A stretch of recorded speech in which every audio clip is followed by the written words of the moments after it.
Picture this: a crushed skull, a missing arm, deaf in one ear, blind in one eye, and legs so damaged that every step was a reminder of pain.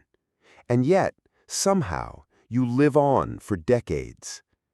Now imagine that your world is not filled with hospitals, doctors, or the safety of home.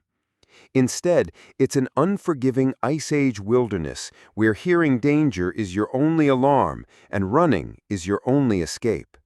No chance to fight, no chance to flee. Yet this man survived.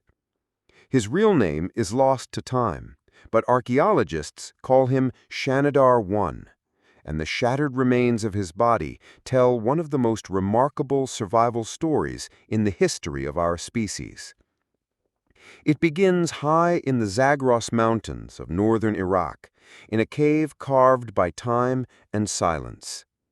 In 1957, an American archaeologist named Ralph Selecki led an excavation into this quiet, hidden place. Like many digs of the era, the goal was to uncover stone tools, perhaps the bones of ancient animals. But what they found instead would change the way we think about ourselves. Within layers of sediment, they discovered the remains of multiple Neanderthals, 11 individuals in total. Most were fragmented, broken pieces of the past. But one skeleton stood apart. It was more complete, more telling, and it was quickly labeled Shanidar I. Tests revealed that this man had lived more than 40,000 years ago, yet had reached an age between 40 and 50, a rare achievement in a world where most died young. But it wasn't his age alone that caught the attention of scientists. It was what his bones revealed about the life he had endured. They told a story of repeated injury, long-term disability, and unimaginable pain. Injuries that should have ended his life, yet somehow he lived through them. Injuries that should have made him a burden, but he was not abandoned. The left side of his skull had been crushed so violently that his eye socket collapsed. The bone warped and healed, a sign that he lived long after the blow. This injury likely blinded him in that eye, and may have caused brain damage, affecting his balance, his movements, even his behavior. In the modern world, an injury like this would demand surgery and months of recovery. Shanidar I had none of that. Only the relentless passage of time, the resilience of his body, and the help of those around him. His left arm was missing below the elbow, the smooth, rounded bone showing that it had healed many years before his death. It wasn't torn off in his final moments. It was an old wound, perhaps from an accident, an animal attack, or even an intentional amputation to stop infection. Whatever the cause, it left him permanently disabled. Without his arm, he could not throw a spear, skin an animal, or carry heavy loads. Even the act of eating must have been more difficult. Yet the bone tells us he adapted, and adaptation in this case meant others must have helped him. His right foot had been smashed, the bones never quite aligning. This forced his left leg to take more weight, bowing it over time. Arthritis set in, gnawing at the joints and making every movement painful. In a world where speed meant survival, he could barely walk. Predators would not have waited for him. Hunting parties could have left him behind. Yet they didn't. His group slowed down for him. They matched his pace. And as the years passed, another cruel disadvantage took hold.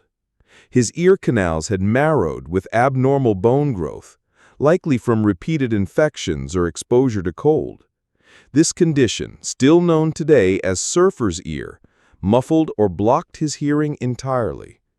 Imagine this, living in an environment where danger could come silently from behind, where the call of your group could be the difference between life and death, and you hear almost nothing.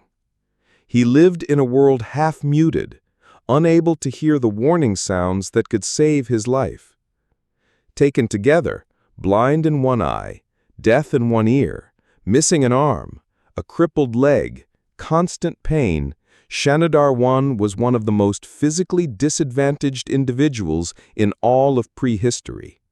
And yet he lived far beyond what nature alone would have allowed. His injuries weren't the end of his life. They were proof of something extraordinary. Because every wound that healed meant someone had been there to help him. Someone had shared their food when he could not hunt. Someone had defended him when he could not fight. Someone had chosen, time and again, not to leave him behind. And that is where his story begins to challenge everything we once believed about the Neanderthals. For decades, they were painted as brutish, unintelligent, incapable of anything beyond basic survival. But Shanidar I forces us to see them differently, not as isolated individuals fighting for themselves, but as a community that cared for the vulnerable, even when it cost them. This is not a story of strength through dominance. This is a story of survival through compassion. And that, perhaps, is what truly made us human. Because the more we look at his life, the more it becomes clear that Shanidar I's survival was not an accident. His injuries happened at different times, which means his group didn't just help him once and move on. They supported him over years, maybe decades. They carried extra food for him, adjusted their travel pace for him, protected him from predators, and accepted that he could not contribute as much as others. This kind of consistent care is not just an act of instinct, it's a sign of deep social bonds. In fact, Shanidar I might be the earliest known example of long-term, intentional caregiving in human history. This was long before civilization, before farming, before written language. Yet in this cold, dangerous, unforgiving world, there was already something in us that chose compassion over convenience. If we think about it, Shanidar I had little to offer in return. He couldn't hunt, couldn't defend the group, and likely required more resources than he gave back. And yet, they kept him with them. They didn't see him as useless. They saw him as one of their own. This forces us to question the old stereotype of Neanderthals as slow, primitive beings destined to die out. For years, they were depicted as hunched, dim-witted cavemen destined to die out. But Shanidar I's story paints another picture. It shows a group capable of empathy, patience, and long-term planning. It shows that they valued more than just physical strength. They valued life itself. Archaeological evidence from Shanidar Cave adds even more depth to this picture. Other individuals found at the site appear to have been buried deliberately. Some were placed in careful positions, and one may even have been laid to rest with flowers, hinting at ritual, grief, or reverence. These are not the actions of unfeeling creatures. These are the actions of a people who could remember, honor, and mourn. The more we uncover about Neanderthals, the closer they seem to us. They had complex social structures. They used tools with precision. They adapted to brutal climates. And, as Shanidar I proves, they cared for their weakest. If we strip away the thousands of years that separate us, we might see in them the same instincts that still define us today. Shanidar I should not have lived as long as he did. His body was a record of injuries that could have killed him at any moment. One eye gone, one arm missing, a leg crippled, hearing fading, teeth worn to stumps.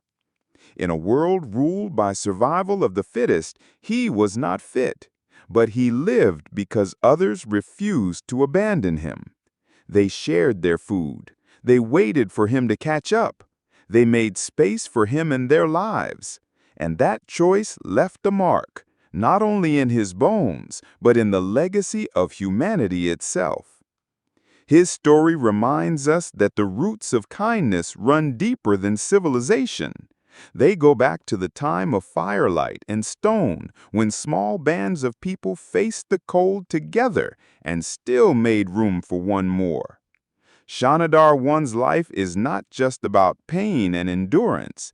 It is about the human capacity to care, even when it's not convenient, even when it's not easy. And maybe that is why we are still here today. So when we think of our ancestors, we shouldn't just picture hunters chasing mammoths or warriors defending their tribe. We should picture a group pausing in the snow, waiting for the slowest among them, making sure he is safe. Because without him, they would be less. That is the lesson buried in the stones of Shanidar Cave. And as we tell his story now, thousands of years later, it is not just his survival we remember. It is the compassion that made it possible. And that's the part of us that has never died.